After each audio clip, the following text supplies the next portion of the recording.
Hay historias duras, duras, que fue también un asentamiento paramilitar y de muchas cosas duras. Sí, claro, claro. Hay una relación curiosa con el 7 de agosto. 7 de agosto y también, de todas maneras, pues algunos de los barrios aledaños al 7 de agosto, no solamente el 7 de agosto que comienzan a hacer, pero el 7 de agosto tiene una historia muy particular. Bueno, Sí. entonces grabando 3, 2, 1. Bueno, yo creo que hablar del 7 de agosto es recorrer muchos pasados y muchos presentes.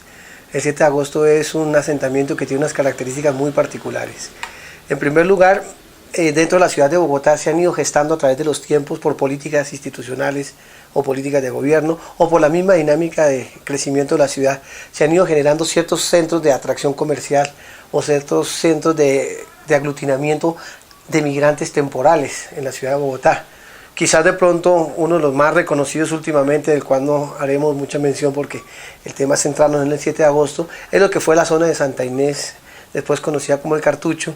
De igual forma también la zona del 12 de octubre, que se conocía también donde estaba la plaza de mercado del 12 de octubre, y el 7 de agosto. El 7 de agosto tiene características muy importantes. Lo primero es, el 7 de agosto podríamos decir nosotros que es la puerta de entrada cundiboyacense a la ciudad de Bogotá. Un primer elemento importantísimo.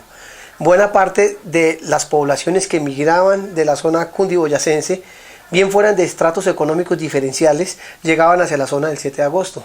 Es así como, por ejemplo, si nosotros hacemos una mirada de lo que fue la década del 30, década del 40 y posteriormente la década del 50, muy importante en esta zona, sobre todo la década del 50, posterior a todo lo que fue el 9 de abril y todo ello, el 7 de agosto recepcionaba los campesinos que venían, algunos de ellos que migraban por situaciones económicas, de pobreza, pero también campesinos que migraban aquí con cierta capacidad económica para adentrarse, aventurar en la ciudad. Y el 7 de agosto comenzó a crearse como una especie de tejido boyacense y tejido cundiboyacense en el 7 de agosto. Es curioso que uno allí encuentra familias que tienen primos, sobrinos, el compadre, la comadre, o quizás de pronto de un pequeño pueblito que venían de un pueblo y se iban asentando y se empezó a tomar una característica muy particular, insisto, que era un asentamiento muy aglutinado, muy fuerte en ese tejido social. Hacia la década del 70, mediados del 70 sobre todo, una de las migraciones grandes que se da hacia el 7 de agosto, que se da hacia Bogotá y se asienta en el 7 de agosto, tiene que ver con el auge ya del mercado de las esmeraldas. El mercado de las esmeraldas, por eso entonces, si no exactamente en el 7 de agosto, sí en buena parte de lo que son los alcázares, comienzan a aparecer muchas personas que estaban vinculadas al mercado de las esmeraldas y que trabajaban o hacían su mercado en el centro tradicionalmente, pero vivían en esta otra zona. Y lo curioso es que uno se pregunta por qué personas que tenían una capacidad económica que les permitía muchas veces poder comprar en otros sitios, quizás de pronto, digámoslo así, en términos inmobiliarios de nivel mayor, se quedaban allí, porque es que el 7 de agosto tiene esa característica. El 7 de agosto lo que aglutina es el tejido social. Es un tejido social, es un encuentro cultural muy importante. Si ustedes miran cómo se ha mantenido el 7 de agosto, dentro de toda la cantidad de dificultades que ha tenido, se ha mantenido, guarda una cierta fisonomía, tiene cara, el 7 de agosto tiene mucha cara. La plaza del 7 de agosto, por ejemplo, es una plaza que todavía sobrevive a los embates de todas las multinacionales, de los supermercados y lo que quiera, allí está la plaza, porque funciona. Si uno va por la parte de atrás de la plaza del 7 de agosto, encuentra los camiones que llegan allí a dejar los materiales, a dejar las cosas que van a comerciar, y sigue, sí, es una dinámica muy particular que se tiene en esta zona. Ese crecimiento y esa llegada un poco de dinero que generaba un mercado bastante ágil, también trajo muchos problemas al 7 de agosto, que hoy en día se han decantado afortunadamente. Pero lo que fue la década del 70 e inicio de la década del 80, el 7 de agosto comenzó entonces a crecer, aparecieron una buena cantidad de mercados transitorios, como era el caso particular, por ejemplo, de la llegada de varias de las flotas que venían. Recordemos también que la flota, todas las que venían del Valle de Tenza, frenaban allí en el 7 de agosto, tenían allí su lugar. Entonces las flotas, antes de que apareciera la terminal de transporte, norte, eso iba generando un mercado intermedio, digamos así, de personas, un flujo migratorio importante de gente que venía a 2, 3, 4 días a la ciudad y que ingresaban y salían. También un mercado importante, por ejemplo, de gente que venía a dejar a alguien de su familia para que se quedara a trabajar aquí. Yo me atrevería a decir que muchas de las mujeres que trabajan hoy en el servicio doméstico en muchas casas de Bogotá llegaron por aquí. No nos olvidemos que además la ciudad más grande de Boyacá es Bogotá. La que tiene más boyacenses, eso no hay nada que dudarlo. Y se fueron vinculando así en un mercado muy ágil, un mercado muy rico además, pero como les decía, con muchos problemas. Comienzan a aparecer hoteles para tener alguna vida, 2, 3 noches, alguien que llegara. Posteriormente comienza a generarse un mercado sexual bien significativo. Si nosotros miramos lo que es la carrera 23, carrera 22 de la calle 67 hasta la 64 casi más o menos, eso se convirtió en una zona de residencias, moteles, porque allí comenzaba a aparecer, pero además con unas características curiosas. Si ustedes van y miran estas zonas, van a encontrar que la arquitectura de estas zonas es una arquitectura que tiene un cierto sabor de despilfarro. Entonces tú encuentras el gran cisne allí colocado en la entrada y de pronto una cristalería que uno no está acostumbrado a ver en otros sitios, pero además dentro de lo que es una semántica popular, porque también es de puro sabor popular. Lo que nos llevaba a pensar, y lo que después yo constaté varias veces, era que era un lugar en donde se llegaba, era un lugar de paso, pero un lugar de paso con mucho dinero, con circulación de dinero. Inicialmente por las Esmeraldas, entraba y salía un mercado importante por allí. Al lado de ello, se comienza a recrudecer el problema de la violencia, y particularmente la violencia vinculada al mercado de las Esmeraldas, y comienzan muchos de los confrontaciones que anteriormente se daban en las zonas esmeraldíferas, ahora se vienen a dar en Bogotá porque se han desplazado los grupos enemigos, por decirlo de alguna manera, y entonces comienzan a darse situaciones muy delicadas porque empiezan a aparecer aquí ya en Bogotá, y a través de una incorporada por esta puerta de entrada comienzan a aparecer las vendetas y las confrontaciones entre grupos diferentes. Se da un mercado muy preocupante, un mercado muy difícil de sicariato organizado muy complicado, hasta el punto que buena parte de lo que fueron los dolorosos hechos de violencia que se vieron en la década del 80, mucha gente decía que algunos de ellos se habían negociado, los magnicidios que además conocimos en la década del 80 y a que se extienden hasta principios de la década del 90, muchos de esos magnicidios, de todo eso, comienzan a veces hasta señalarse que se hacían las negociaciones en estas zonas. Entonces hay una circulación de dinero, hay un mercado fácil en lo que tiene que ver con el mercado sexual, hay una circulación de armas, hay un mercado también de contratación de personas dedicadas al sicariato, a otro tipo de funciones, y en alguna medida, insisto, el 7 de agosto, esa red, por decirlo así, esa red social de solidaridad en la incorporación a un nuevo modelo urbano, a una nueva ciudad que se tenía de la familia boyacense, cundiboyacense, comienza a verse también afectada por lo que aún también en sus lugares remotos estaba sucediendo, esa violencia. Y en ese sentido casi que continúa la misma lógica histórica. Yo me atrevería a decir que si usted quiere saber en alguna medida qué está sucediendo en Boyacá, mire qué está sucediendo en el 7 de agosto. Eso perfectamente le muestra a uno. Es más, si ustedes van y miran, eso es una cosa bien interesante. Yo hice muchas caminatas por allá y aún sigo haciéndolas todavía. Mire, es bien interesante. Vayan y miren ustedes qué venden en el 7 de agosto. Y usted se siente en cualquier pueblo de Boyacá, en cualquier pueblo de la zona cundiboyacense. Y entonces usted allá en el 7 de agosto encuentra, por ejemplo, los lazos de cabuya que usted encuentra en Boyacá. Y usted hasta los mismos estos bizcochuelos que venden en Boyacá, que ahora hay unas importantes en Villa de Leyva y todo, allá los encuentra uno, los bizcochuelos, los liberales, los cotudos estos llenos de azúcar, todo eso se encuentra en el 7 de agosto, porque casi que fue como que la maleta cundiboyacense se vino completa y se ubicó aquí, pero además como una cosa muy curiosa, porque se ubicó en todos los estratos y con todos los problemas, con absolutamente todos los problemas. Pero quizás lo más importante de todo esto es que si hay algo sabio en todo lo que ha sido este proceso boyacense y extrapolado a Bogotá a través del 7 de agosto, es que se ha ido decantando, todo eso se decanta.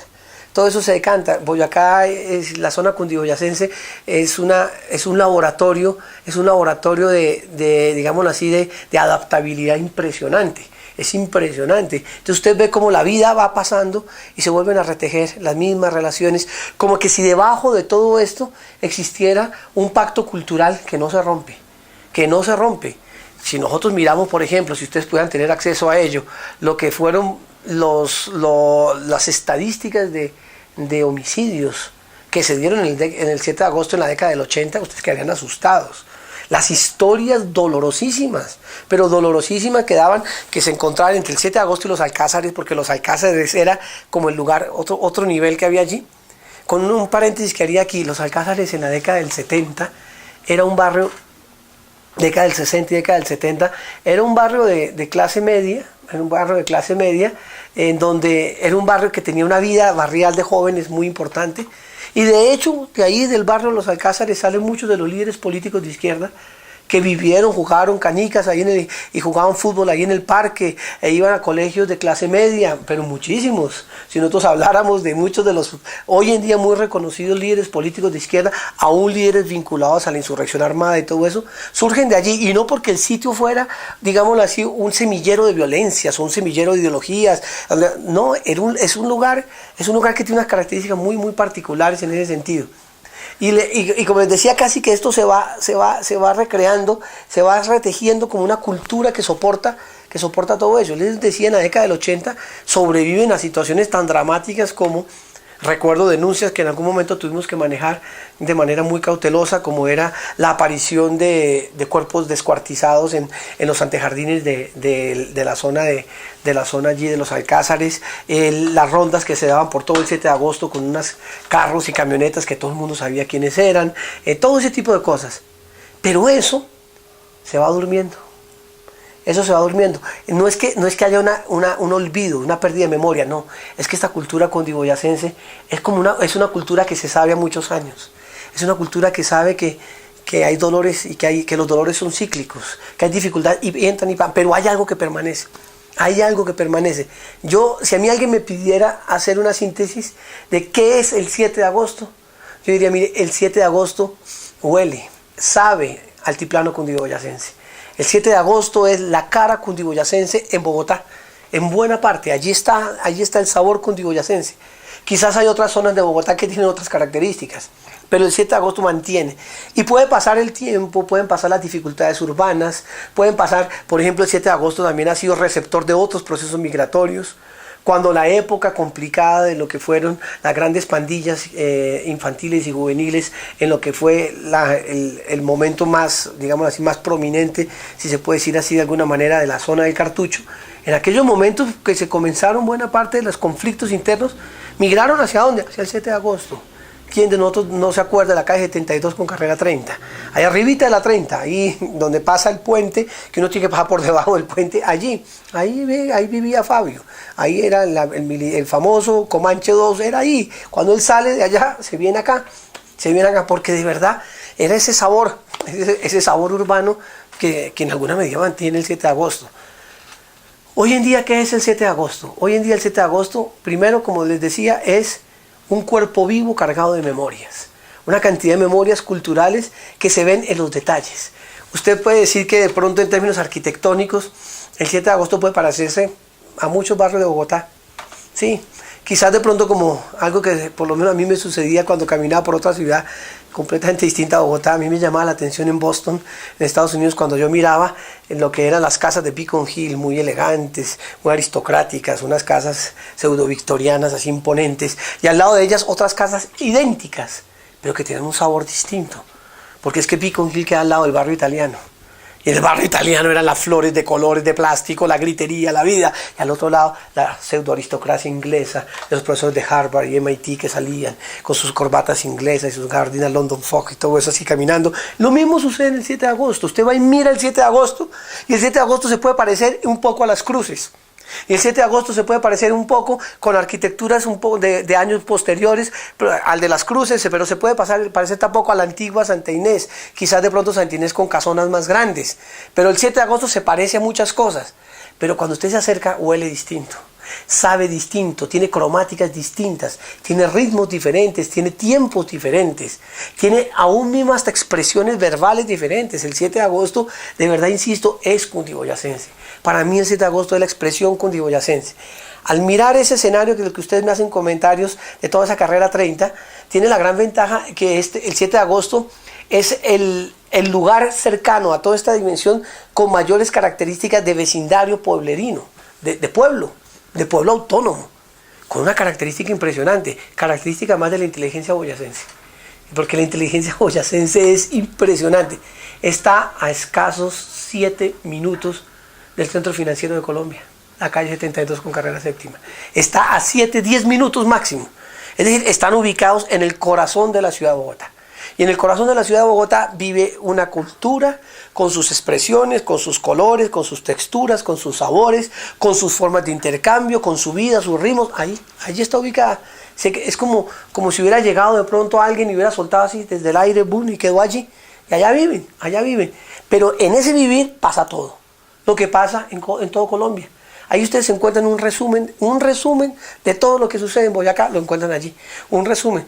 Y ustedes van a ver, porque ustedes también, por ejemplo, si ustedes miran cualquier barrio, cualquier asentamiento de Tunja, lo mismo, ustedes ven que en Tunja se confunden un poco las clases sociales. Pues no hay, aunque hay barrios de estratos altos y todo eso, pero no hay esa gran ruptura que tiene Bogotá. De Bogotá sí tiene guetizados muchos sectores de Bogotá. El boyacense se entremezcla mucho. El boyacense se entremezcla mucho, quizás de pronto porque hay un arraigo religioso, agrario religioso muy fuerte. El boyacense siempre se encuentra en la iglesia. El boyacense siempre se encuentra en la misa. Es que miren ustedes, además la iglesia que queda ahí cerquitica el 7 de agosto, es que uno queda impactado porque uno llega y encuentra tamaño iglesia y uno dice, pero ¿cómo quedó esta cosa aquí? ¿De dónde? ¿De dónde salió esta iglesiota allí? Y allá está. Miren un detalle, y lo pueden ir a hacerlo bien interesante. Les garantizo que, si no en cuantía numérica de dinero, sino más bien en cuantía de personas que dan limosna, esa debe ser una de las iglesias que tiene el mayor número per cápita de personas que dan limosna en las misas. Porque eso tiene que ver mucho con esa cultura. Usted va a la misa, yo voy muchas veces a las iglesias a mirar y entro, me fascina estar mirando eso. Estas iglesias son llenas. Y van, porque repiten exactamente eso, repiten esa cultura, repiten esas prácticas. Es una cultura, digámoslo así, es como el puente. El 7 de agosto viene siendo como el puente entre la cultura agrario-religiosa y la cultura urbano-secular. Es un puente allí, es un puente permanente que no ha perdido sus valores agrarios-religiosos. Allí se mantiene la plaza de mercado. El día que se acaba la plaza de mercado el 7 de agosto, se murió el 7 de agosto. Pero es un puente. Es un puente además, ahora cuando se construye el Transmilenio de la NQS, el 7 de agosto va a quedar entroncado ahora en los sistemas viales más ágiles de Bogotá, está ahí. Y allí permanece. Entonces ustedes, como les decía, se encuentran los elementos pueblerinos en el muy sano y bello sentido de la palabra, elementos religiosos, y se encuentran con la cultura urbano-secular, que es una cultura ya más del intercambio financiero rápido, económico. Miren, por ejemplo, háganle el ejercicio. ¿Cuántas sucursales bancarias hay en el 7 de agosto? Y uno va y las mira. Claro, no está Lloyd Bank, no va a estar allá, no está allá. ¿Quiénes están? La Caja Social de Ahorros, aquellos que son los lugares del intercambio económico del día a día. Por la vía, algo similar a lo que sucede en el Restrepo. Pero si ustedes miran las características del Restrepo, es distinto. El Restrepo tiene un sabor más a una cultura más metropolitana de comercial. Este no, tiene su asiento, tiene su sabor particular. Entonces yo insisto, es como un puente, y para sintetizarlo, pronto ya en el trabajo que ustedes hagan, poderlo tener más cerrado. Para mí el 7 de agosto es, repito, la puerta de entrada, de recepción y de permanencia de la cultura cundiboyacense. Una puerta de entrada que ha generado la convivencia en tiempos diferentes de toda la historia de los últimos 50, 60, 70 años de Boyacá en Bogotá, con una característica fundamental, que es esa vida resumida que establece un puente entre esa transición difícil que ha tenido en 70 años Colombia, la transición de las culturas agrario-religiosas, típicamente rurales, a las culturas urbano-seculares. en una velocidad impresionante que nos muestra unas ciudades que muchísimas veces en sus posibilidades de, por ejemplo, darle bienes y servicios a la ciudadanía, son ciudades refugio, realmente ciudades refugio. Pues allí está el 7 de agosto, aparece allí con su iglesia, su plaza de mercado, sus ventas de comestibles, de todo lo que hay allí. Y además su ritmo, tiene un ritmo muy, muy particular. De verdad que es para mí un asentamiento con un valor impresionante. Cuando yo hago mis caminatas, perdón, y paso por esta zona del 7 de agosto, allí siempre hay una parada especial. Y yo comienzo a decirles, miren, miren. Y yo hago ejercicios, les digo, mire, no es necesario imaginar mucho para saber que allá adentro hay una semilla cundiboyacense. Eso lo garantizo, casi que lo puedo apostar. Claro, alguien me podría decir, pero si vamos y hacemos un inventario en este momento, semiología urbana muy especial. Cuando ustedes me invitaron a esta conversación, yo pensé en un momento dado, muy acertada la elección, muy acertada. Se necesita haber olido la ciudad de Bogotá para saber que el 7 de agosto es un hito fundamental en la ciudad de Bogotá. Es un hito fundamental y es un hito al que quizás de la misma manera que sucedió con Boyacá. ¿Qué historiador se fija hoy en día en Boyacá? Nos acordamos del Boyacá de los virreinatos, nos acordamos del Boyacá hace muchos años. El Boyacá de hoy hasta los chistes más flojos se hacen sobre Boyacá. O sea, los más flojos chistes se hacen sobre Boyacá. Casi nadie quiere mirarlo, pero algún día alguien va a entender que ese sitio, todas estas zonas así, es donde se ha guardado la memoria de pueblos allí. La cultura se mantiene intacta. Se mantiene absolutamente intacta esa cultura. Allí se mantiene. Y además, como decía, con una convivencia pluriclasista, pluricultural, con unos grandes valores que en alguna medida pues, le dan la dinámica propia de un asentamiento de una riqueza, insisto, impresionante. Eso es para mí el 7 de agosto, mucha carreta. No sé. Ustedes editan, ¿no?